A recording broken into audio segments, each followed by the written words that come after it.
Ladies and gentlemen, it's the Big Jiu-Jitsu Show, a member of the Pod Bros Podcast Network. Don't forget to go to podbros.com, find yourself another podcast you want to listen to, and don't forget to visit our sponsors, Tape Armor and Trap and Roll Soap Company, and find all of our old episodes on bjjshow.com. I'm Rob, and we're back. It's been such a long time since I've been on the air. You know, me and Devin, we've been busy. I've been traveling. It's been really tough. And I put up a post not that long ago talking about our loyal listeners and what we're going to do for them. So stay tuned. Thank you for listening to this episode. And we're going to give you more details of what we're going to do for our loyal listeners in the next couple of weeks. More important than that, I have a very special guest with me today. And you might have seen, I don't know, it might be one of the more important Brazilian Jiu-Jitsu pay-per-view events you can find. And it's the Fight to Win promotion. And I have with me Missy Estrada, the person who is the powerhouse behind this. Missy, thank you for coming on the show today to talk about Fight to Win. How are you doing today? I'm doing awesome. How about you? I'm doing pretty good. You know, it's been a few weeks since I've been on the air, but I'm really glad I've got a really, really important guest on today. So I know you're busy. I know you've got a lot of events coming up. So thanks for taking time out of your day to come on the show and talk a little bit about Fight to Win and your jiu-jitsu experience. No, I appreciate it a ton. I don't do this a whole lot. I usually have my face buried in the computer, so sounded like fun. So I'm happy to do it. Oh, excellent. So before we get started about talking about the promotion and the events that you put on, why don't you give us a little background of how you got started in Brazilian Jiu-Jitsu and what kind of drives you to keep doing it today? Well, I got really involved with the online mixed martial arts community way back in the early 2000s, and I was a pretty big part of some online communities. I'm a moderator on mixedmartialarts.com. So I've been pretty involved in the community for a very, very long time. Back in about 2008 or 2009, I had my kids start training Brazilian Jiu-Jitsu at Bam Bam Martial Arts in Houston, Texas. And we were there for a couple of years, and then I had to move around for work a little bit. But then when I got back to Houston, I started working at Team Took Spring, which is a pretty big gym here in Houston, and it had a location on the north side. I started working there, and my current husband now, when I started working there, he was a brown belt one stripe, and we just hit it off. We started dating. We stayed together. He convinced me to start training. And now here we are, 2017, and I got my blue belt from Travis Took last year in 2016, and started Fight to Win Promotions with, actually, I jumped on to Fight to Win Promotions in about right around the time when my kids started training in 2009. And I started with them as a table worker, and I just worked my ass off from then until now. And in the process, I was given a portion of the company as a partner, and we took it from there. And we just keep growing and growing and growing and doing big things and trying to get better and better and better.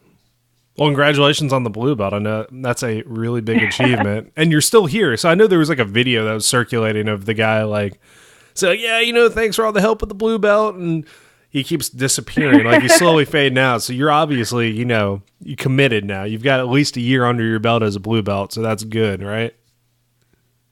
I'm getting there. I'm coming up on about 3 years training now. My biggest problem was the first year of my training. I was a raging alcoholic, and I didn't take it very seriously. And Jose put up with me a whole lot, and he helped me get better. And when we started Fight to Win Pro, the main boss, the guy in charge of everything, Seth Daniels, one of my best friends on the whole planet, he told me, if I give you a part of the company, you can't just be a regular white belt. You have to be better. You have to get better. And I did. And here we are now. Awesome. Well, it's awesome that you've been able to do that training and taking part in it's changed my life. Yeah, everybody talks about I kind of clown on the whole jiu-jitsu save my life thing. But I do believe there are cases of people that it helps change their lives, and puts them in a good perspective, gives them those positive vibes, and gets them, on the mat and doing something that they can focus on that, helps take away negative energy. That's my whole Absolutely. belief of. I believe it 100%. I used to think it was such a cliche. I thought here comes another jiu-jitsu save my life guy, until it happened to me, you know? Yeah. And that shit is the truth, you know? Jiu-jitsu is the truth. It will save you from the poisonous people in your life. It'll give you so many short attainable goals that you begin to feel successful and you begin to crave success. It changes everything. And it's very valuable. And I encourage everybody around me to try it or give it to their wives, daughters, nieces, everybody. This jiu-jitsu is for everybody. And now that we're doing things that you can only get on our show as a purple belt. You know, there's schools out there that are telling us, like, you're helping us keep our blue belts. You know, less of them are disappearing because there's something right here out there for them. It's a very attainable goal. You know, this is just a great thing for the community, and there's so many people out there that need it. They just don't know it yet. No, I agree with you 100% on that. I know what you're talking about, like with the wives and the girlfriends. I am constantly asking my wife to train with me. And it's gotten to the point now where I kind of understand, like, you know, I'm not going to bug her because then, you know, I have to sleep at night at some point, and she knows when I go to sleep. So I'm not going to, like, you know, she can hit me with a frying pan, and I don't care how good I am at, you know, fighting off my back. If I'm asleep, you know, I can't stop that frying pan, right? But eventually, you know, she does know some basics, and she just recently had jaw surgery, so she's doing a really good job recovering. And I know that she said that she would like to come back and maybe start trying it out, especially with our club, because now we're almost outnumbered by women in the club I run out here. So that's awesome. I know it actually makes me like really happy because I take that as a point of pride, showing that the club is not a place where people are like, you know, hey, let's just beat the shit out of each other. It's a place where people are trying to learn, and it's a welcoming environment. And that's something I want to do. And what you're doing, you're talking about, a lot of schools are telling you that their blue belts are staying around, and that, you know, you've given them a way to perform. Like, you focus a lot on local talent when you do these events, do you not? Yes. We build most of the card around local talent, and in the events where there's a huge local name, we try to gear it towards the community and make it something that they can look forward to, and something that they think they know that they can go out there and do as well. You know, a lot of times we have guys that say, well, why'd you pick that guy? I beat him when I was a white belt, or because this is for everybody. All you have to do is apply. That stage is out there for anybody in that gym, top to bottom. As long as you meet the requirements, it's a possibility for you, no matter how old you are, no matter how much you weigh, no matter how long you've been training. It's an option, you know?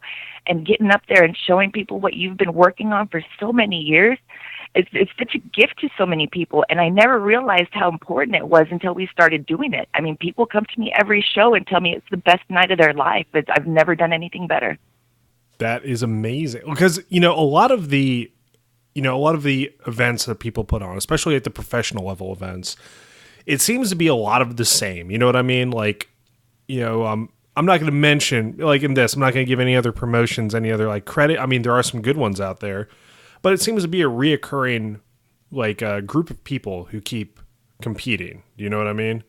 But now, right, with what you're doing, not only do we get to see the big names that we do, like a lot of the fans like to see, but now I get to see that, like you said, that purple belt who's been busting their ass for so many years finally get on the stage and show what they've been working on, just like you said. And I know that when they get up there and they do it, like you said, I imagine it's a huge experience for them. And do you think that that gives you guys more drive because now you're highlighting not necessarily the superstars, but like the everyday student who wants to go and show, like you said, they want to showcase what they've been working on? Do you think that draws more people to watch it, or is it the big names? What do you think? Not only does it bring more people to watch it, it brings more people to join in. I've had so many people tell me that they had family members, their girlfriends, their wives, friends, cousins, anybody join the gym after the show. Wow. Even come to try it. You know, after the Houston show, one person told me they had 5 family members join their gym. That's amazing. Oh my God. and on top of that, at the very first Houston show, there's a kid named Eric Hunter Newton out here. He's amazing. He's a great, great kid. And he's so great at jiu-jitsu, but when I paid him his money, he was so overwhelmed with emotion that, he let me know that, throughout the time he's been training, people have given him shit like, oh, you're wasting your time on that, pajama wrestling BS. But here he was getting paid to go out there and do something that he loves. How amazing is that? It was just such a feeling of validation that he wasn't wasting his time. And this kid is on his way. He's a really, really amazing kid. And we're getting kids like that. He was a purple belt at the time. Now he's a brown belt. He's making a name for himself. We're giving people in every community the avenue to be able to do things like that and to be successful and to be able to display their jiu-jitsu to their friends and families and let everybody know that, the main people that you always see, that's not all there is. There's all these dark horses in every community that are just ready to show what they have. And it's everywhere. And you'd be surprised. Some of these big, huge gyms. So we've been to some hole-in-the-wall gyms that have people that are unbelievably talented that you guys have just seen a very small taste of. That's something that always kind of, I guess, embodied itself in this podcast when Sean and I started it, was that we didn't want to really always focus on the big person. Like, the well-named, as much as I love having him on, I love having your, like you said, like the dark horse come on the show and talk about their experiences, because sometimes they have even a harder time making a name for themselves, or you get to talk to them about how difficult things are, how like terrible, it's like, hey, we had one guy come on the show and talked about, he got out of the Marines, and then he sold his car and all he's doing is training, full time now just to reach his dreams. Like those are the stories you don't hear. And you are giving those people that opportunity to show what they do. And it's like, to us for the podcast, like that is such an amazing thing that you're giving those people. And, it's great. I 100% owe my life to this sport, and everything that I do is a small gift back to the whole community. I 100% feel like that. The rest of the crew, we call ourselves Team No Sleep. A lot of us are in that same boat. A lot of us were saved by jiu-jitsu, and everything that we do, we stay up for days and we work like crazy people to produce these shows because we believe in everything. Jiu-jitsu as a whole, we believe in what we're doing. We believe in the community. The community has supported us so amazingly, and we're going to just keep getting better and better and better and bring it as many places as we possibly can. So are there any thoughts about going international with this, or are you kind of just keeping it in mainland United States for the time being? We've had a few meetings about doing some stuff overseas and abroad, but there's a lot of stuff that's still in the works. Right now we're working on our current tour, and our current main goal is to pay out $1 million in fighter pay this year, 2017. Last year, 2016, we had a little over 20 shows, and we paid out a little over $400,000 to the community. And our main goal is to hit $1 million this year. I think that's a great goal. So, yeah, I can't even believe this is my life. I say it all the time. But there was a point in time where I was saying, "Oh, I'm so blessed. I'm so blessed," and I've made so many great friends over this experience that one of the greatest people to me is Barrett Yoshida, and he kind of put me in my place and told me to stop saying that I'm blessed and understand that I'm working hard, and what I'm getting back is a result of the hard work, and to give myself more credit. And ever since then, everything changed. It's just such a labor of love, and every single person on our crew 100% believes in what we're doing. That's terrific. Now, and we have a passion for it, and it's important to have a passion for what you're doing, and I'll tell you another thing, there's nothing special about any of us. We just work hard. We work hard, and we believe in what we're doing. That's all it takes, like hard work. Nobody, you can only rely on talent for so much, but I'd rather have a person that works hard towards their goal than somebody who's just naturally talented. So you're 100%. Yep. You're hitting it. So one more question before we start. Like, I want to hear more about you as well, Missy, but one more question. So say, for instance, there might be like, I don't know, some ultra heavyweight purple belt, not a, kind of a decent dude, and he wanted to sign up for this, Fight to Win Promotions. Like, what's the best way for him to fill out this application? What would he have to do in order to get at least the application put into Fight to Win? Okay, the only way to get your name on the list is to fill out the application at f2wpro.com. I get a lot of text messages and private messages on Facebook and requests they watch my video or, hey, remember me if you need this. I can't remember all of those. The only way to get your name on the list is f2wpro.com. Fill it out. Be specific about the city you want to be in. Be specific about what your rank is. Adults are purple belt and up, no exceptions. And that's all. That's pretty much all there is to it. Very, very straightforward. Excellent. So, that ultra heavyweight might just, put in an application. Who knows yet? But, so. I think you should. There's probably another ultra heavy purple weight somewhere that wants to fight him. I hope so. I mean, this guy is pretty entertaining, though. He has, his jiu-jitsu might not be so good, but his charisma is really good, Well, he'll have some good ambiance along with the charisma. So, Terrific. It'll work out, yeah. So you said, and for somebody who's been around, like I haven't been around training as long as I probably should have, but I've been around for a little bit. We talked about being a moderator for mixedmartialarts.com. So I did get to hang out on the website when it was Submission Grappler and then MMA.tv. Like, yeah. So there was, those were the days. Oh my God, man. Like, that's why I laughed. I thought I saw one of your, I'm going to let everybody know. Yes. Like Missy and I are friends on Facebook. So when a certain individual, I won't give out their real name, typed in all caps locks about being big, white, sexy, I about shit my pants. I was like, oh my God. My wife's like, what are you freaking out about? I'm like, it's big, white, sexy. And she's like, who the fuck is that? I'm like, don't worry about it. Like, it's we've been around. Like internet legend. Exactly.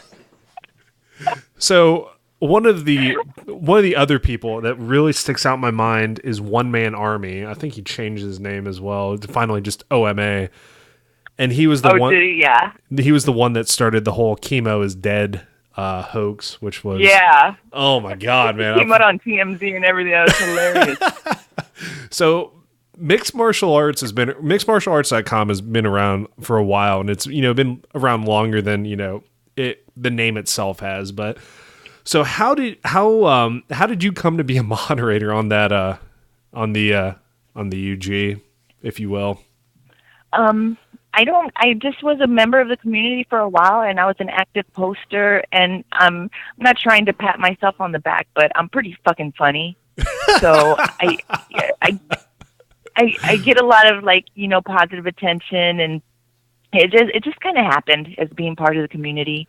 And Kierik's great, and everybody out there is great, and they've just been great friends to me over the years. It's strange, and Kierik and was it Jason or Chris came out on Joe Rogan Experience not too long ago, and I was like losing my mind. I was like, oh my God, I can't believe it. They're talking about all this shit I know about, and it's just a website, but it's a pretty big part of the martial arts community, though. I mean, it's been, fighters have talked about it quite a few times. Like, I'm trying to remember which fighter it was. He's like, yeah, those the keyboard warriors on the underground talking all this shit about me. I'm like, hey, I'm one of those guys. Yeah. Oh, I just recently made a post. I said, yeah, internet people are some motherfuckers. I know because I'm one of them. Exactly. Yeah. Like, all that site was just like it still is. It's still not as crazy as I think it used to be, but no. So many fighters used to post, man. Like everybody drove them all away. Tito used to be a really, really active poster on there. I do remember that. Dana White even used to post on there sometimes. Blast. Yeah. Built like a fighter. Yeah, exactly. Oh my God. I still we could sit here and talk about all the old shit. I think I posted something about KKM on your page at one point as well. Oh, hi KKM. Yeah, exactly. Now, the terrible thing is, like, if you guys are kind of new to the mixedmartialarts.com, like, forum, like, it's terrible jokes that, kind of been around for a while or been around since the beginning. But it really was, like, one of the best, because MMA wasn't always the big mainstream event that it is now. It was kind of like, here and there people would post about it. I mean, like, my exposure to MMA really was my friend brought over some Pride Fighting Championships VHSs, so it wasn't like we had DVDs or anything. Sure. And he was showing me, he's like, hey, check out, you do Taekwondo? Yeah, that's fucking great. Who cares? Like, look at this shit. and put it in. So, of course, I was instantly hooked. So he's like, yeah, I'm on this site called Submission Grappler. I'm like, what the fuck is that? Like, I wrestled.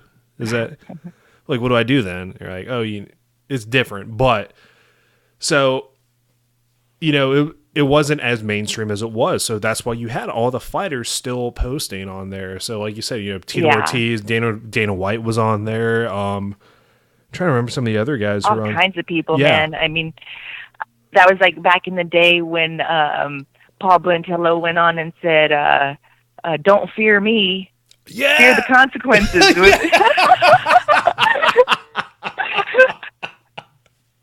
That's so terrible. Like, you say that, I know. Oh, man. I'm so sorry for some of our listeners. It's like the biggest inside joke ever right now. So, my God. So, yeah, of course, being fucking funny on the underground, like, gives you, some leeway. So when you became a mod, I can only imagine some of the shit shows you've gotten to see as they posted up in the underground. Yeah, I mean, there's some people that are pretty out there. I mean, you got to have pretty thick skin to be on the UG in the first place, but to be a girl on the UG, I mean, they're pretty brutal. I don't think. Yeah, so there's. Oh, go ahead. There's been some really funny shit over the years, but I mean, it's definitely not what it used to be back, like in the 2000s. It was just pure hilarity, and now it's a little cleaner, but there's a lot more people on it that aren't so deep in the game. Exactly. Now the one question I do have, and did anybody ever get their prize for the pumpkin carving contest in Halloween? Did that ever happen? Every year, that's a Dana White thing. It is. Yeah. He actually judges the contest himself. Holy shit. Okay, yeah, because like I said, Cindy Ortiz was organizing it. I believe Cindy was organizing it, and I believe that he voted on. It happens every Halloween. Yeah, like it's an annual thing. Yeah. I thought there was one year that everybody's like, I still haven't got my prize, or I don't know if that's an inside. See, that's a problem. Like, if you don't keep up with it for like a few weeks, you're out of the loop, like really bad. So yeah, for sure. God. So yeah, and it's funny because like as we've been traveling, every city that I go to, I meet a UG or an OGer that I've been knowing online for like 10, 15 years. It's really funny. That's oh my God, so nuts, man. Like. Yeah, my internet life and my real life are colliding. Finally, right? That's super creepy too. Like, I always had this idea that Big White Sexy would be like just this intimidating. Like, I don't mean this in a terrible way, Big White Sexy. I'm so sorry. I like have the utmost respect for you, but like I just expected like this Viking looking dude that just like screamed every time he talked. I don't know why that came to mind when like I saw him post, but. But it was so weird to like finally put a face with the screen name. So I know you've definitely had way more experience with that, but good God, like I can only imagine. Yeah. So with it's funny, yeah. So now that you've had like your internet world and your real life world collide, right? You have this goal of paying out $1 million to all these Brazilian Jiu-Jitsu fighters. That's something that I'd be willing to say that no other organization has really set a goal to do. I mean, there was a article not too long ago. They talked about if you want to fight Brazilian Jiu-Jitsu, like you might not be able to make it. And I think that was like a real bummer because I remember talking about it. I was like, the most paid person was maybe making $40,000-$50,000 a year. Now, granted, that's like actually pretty good. You know, if you're not like buying Ferraris and going out for drives and shit like that, like, you know, that's actually really good. But now there's multiple opportunities for people to go out, and especially with like a promotion like yours. Do you see Brazilian Jiu-Jitsu getting bigger as the years go on and as more events are presenting themselves, especially big ones like yours? Because I mean, it's not just in person. Do you guys are on Flow Grappling too, aren't you? Yes, yeah, we're on Flow. I do see it getting bigger, and I'll tell you why. You know, when you're in MMA and you're a fighter and you're getting hit in the head and kicked in the face and all that for years, you can only do that for so long.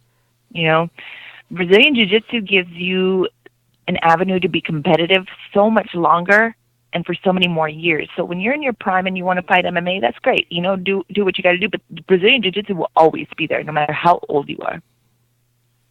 No, as long as you have a competitor out there, there's somewhere for you to compete. That is true. Yeah, there's still like Master 7. You know, like people are still competing, of course. Like, and that is, you know, I don't have as much MMA experience as some of these other professionals. I only have one pro fight right now, and still the lead up and still getting hit a few times, like that sucks. But I still have, like in Brazilian Jiu-Jitsu, I have an option where I can, you know, like I can tap out, and I'm not worried about getting injured unless the guy is, you know, an asshole or whatever. But you know, that's so few and far between right now that it's, you know, it's almost like a non-issue unless I do something crazy to like hurt myself. Right. So like that does make sense. So with these events, you do see like a growing amount of people coming to watch these shows. Yes. Absolutely. And, you know, we have, I mean, one thing that we see a lot now is all these kids that are getting black belts in their early 20s. You know, we're seeing these kids come up in this sport. It's just unbelievable. You know, I've been working these tournaments since the early 2000s, so I've seen kids that, you know, started as little crybabies that now are like gigantic badasses, you know, that nobody can beat them. It's just, it's growing on its own because the product is becoming younger and better and faster. You're just seeing this evolution that's happening on stage. And, you know, we have the, you know, like there was a funny video that Professor Lovato made a while back about what it was like watching Masters Worlds versus regular Worlds. Yeah. I mean, it's stuff like that. I mean, you but the thing about it is no matter whether it's Masters Worlds, regular Worlds, kids, there's always somebody out there ready to compete. So the progress that I've seen since I started with the kids is phenomenal. These kids out there move better than some of these grown-ups. And some of these grown-ups that have been training for a very long time. I mean, the kids are part of what needs to really be highlighted, because the kids that come out on our stage are very elite. So many kids apply, but you have to be at least an orange belt as a teen, and you have to be at least a yellow belt as a kid. And to get on that stage and see these little kids moving better than some of these adults out there, it's freaking amazing. I mean, I wish I would have trained when I was 6, 7 years old and become a black belt in my early 20s. It's just, you see all the different generations and levels. It's really incredible. No, it is really encouraging. I mean, kids for some reason just pick up stuff. Like, I have no idea. And I remember going to a tournament as a white belt. It was my first tournament ever, and I remember watching the kids roll, and I look at my coach, like, dude, if they were my size, they'd fuck me up real bad. He was like, yeah, they probably would. I was like, well, you know, I appreciate that, thanks, but you know, the kids are just amazing to me. Like, it's true. Yeah, because they just move. Like, I've seen kids do shit like I can't even fathom. Like, it just makes sense to them. So they say, like, what's the big deal? It's like, you know, you roll this way, you got this way, and you got a burrata plata. Done. I'm like, dude, I'm like, okay, yeah, I'll take your word for it. It's fine. But yeah, I would have been done by then. Yeah, but you know, as an adult, and you talk about like going back, like, I wish I trained as a kid. Maybe I'd be a black belt by now. Do you, like, for me, I don't feel that, I don't have that regret, because I think jiu-jitsu came along the exact moment it needed to. And That's No, what I'm sorry. I Go ahead. agree. I agree with that. I was just kind of joking. I'm sorry for interrupting, but I was just joking. But for me, in my life, I always had the option for Brazilian Jiu-Jitsu. Not starting until Jose really convinced me to start. I think that was a perfect time because, I was basically dying, and he saved me from poisoning myself. And that's all there is to it. That was the moment I really, really needed it. And I'm very happy with my progress right now. I'm very happy with, my team. I come from a very strong team out here in Texas. I'm very happy with where I'm at. And I get to go out all over the country and train with some of the most amazing people I've ever met. It's perfect timing for me. You're 100% correct. That is great. So something that always interests me or like intrigues me, right? So, Jose's your husband. Is it Jose your instructor, yes? Or Yeah. Well, my main instructor is Travis Took, and Okay. he is also my instructor, and then also Miguel Castro. Okay, cool. Because this is what I was going to ask, right? I used to run a a women's kickboxing class in Arizona when I was stationed there. And my wife was a part of it. And she always said, like, hey, I appreciate you teaching, but I have a hard time listening to you because you're my husband. So, I mean, it's like kind of messed up, but whatever. So, do you ever find like difficulty sometimes, or like what's the best way to adjust to that? Because I know, like I said, I keep bugging my wife to come train jiu-jitsu with me again because I think it's very important for a woman to know that as self-defense. And granted, when a new gi comes in the mail, she'll come up and be like, oh, hey, try it on, look at it, yeah, it's really good. And then she'll like start feeling the collars, and all of a sudden I'm getting cross-collar choked out of nowhere just because she finds it hilarious, right? So what's something, you've found maybe that would help with people, maybe spouses training together? Like what's, is there any advice you could give to either men or the women in the relationship? Yeah, I mean, some couples have a really easy time clicking and getting together and becoming best friend training partners. Some people do that. For myself, Jose, it wasn't quite so easy. It was pretty difficult for me because, in my life and in my past, sports have come kind of naturally to me, and I've been able to pick up things and have a good understanding for a sport very quickly.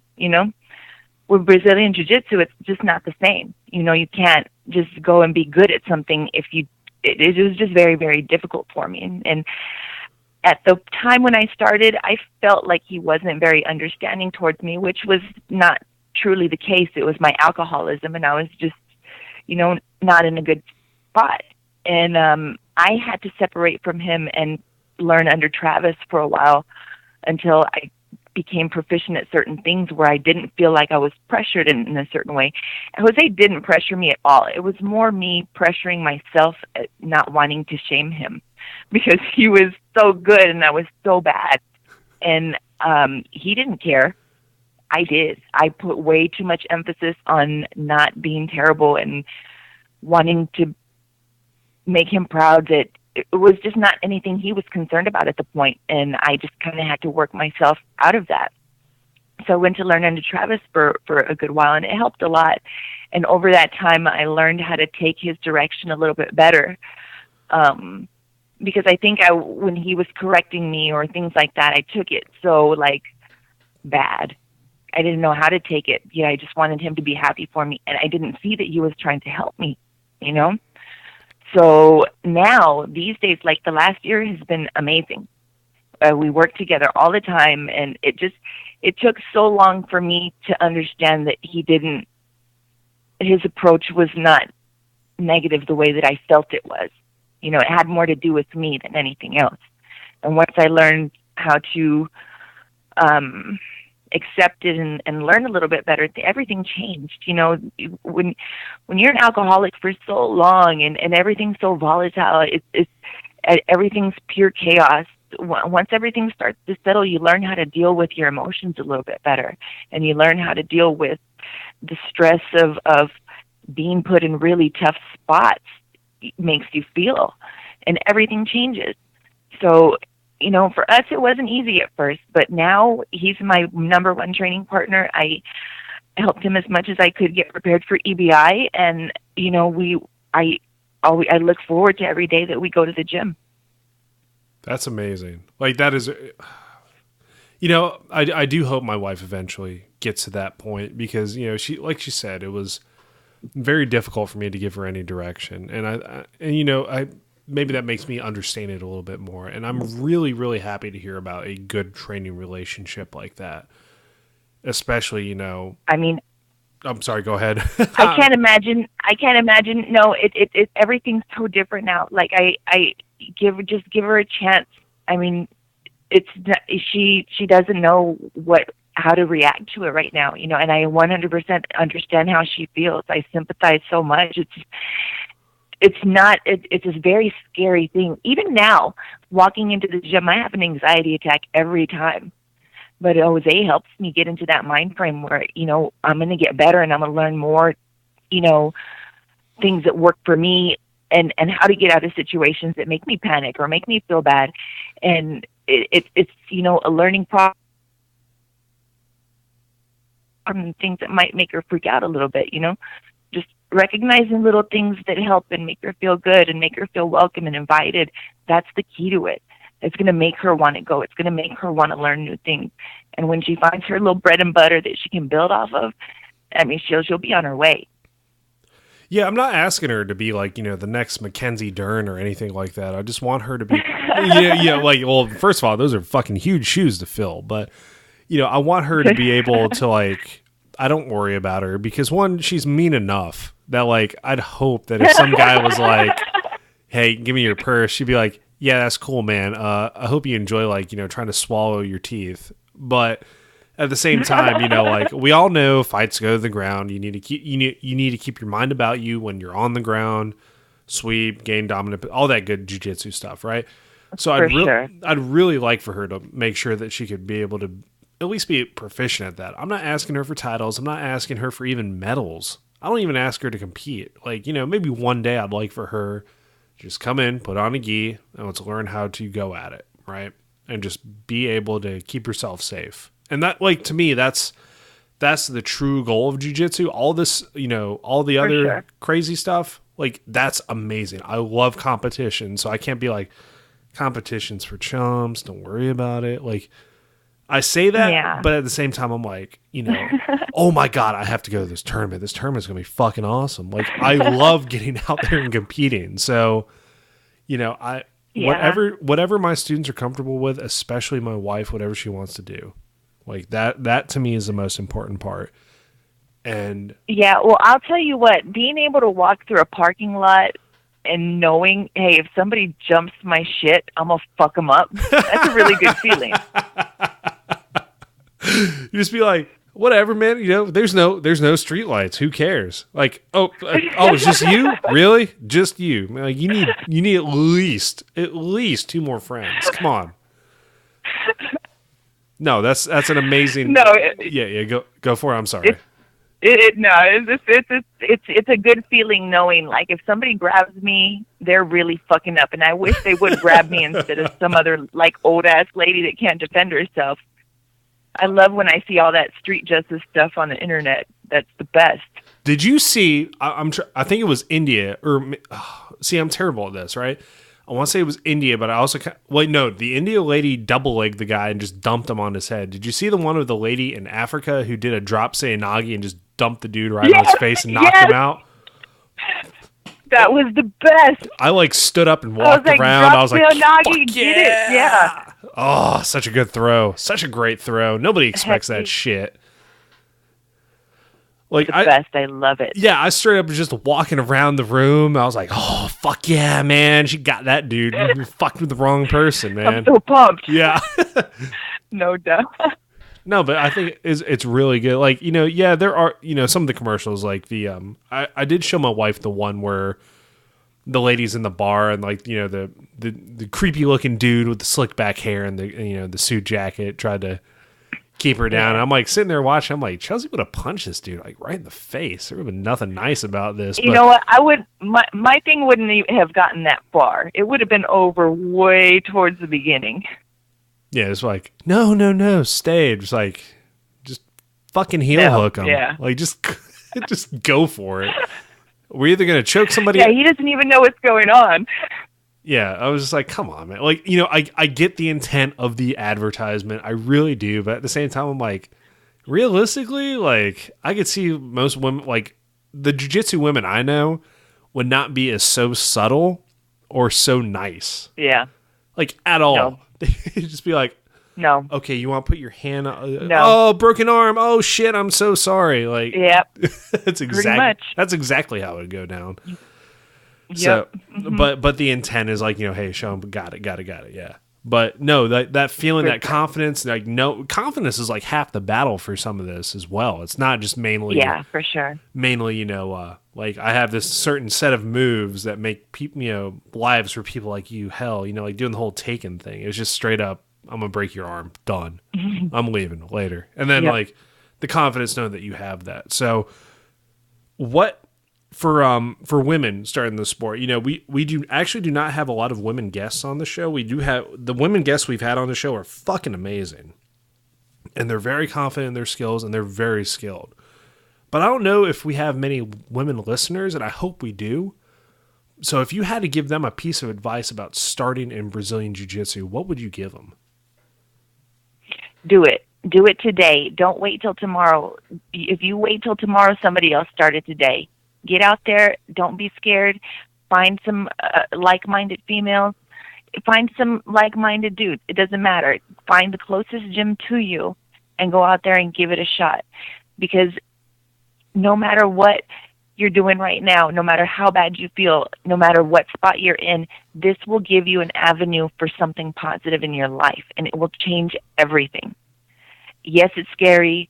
Yeah, everybody's bigger than me. Everybody beats the shit out of me. It doesn't matter.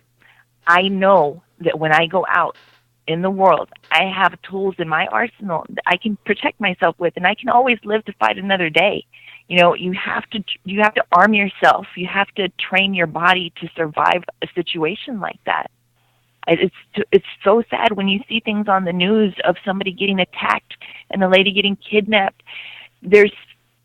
You don't have to be the strongest person out there. You don't have to be the biggest person out there. You will learn things that will help you survive. And not only that, no matter what's going on in your life, no matter how old you are, you have the potential to become a world champion in this sport.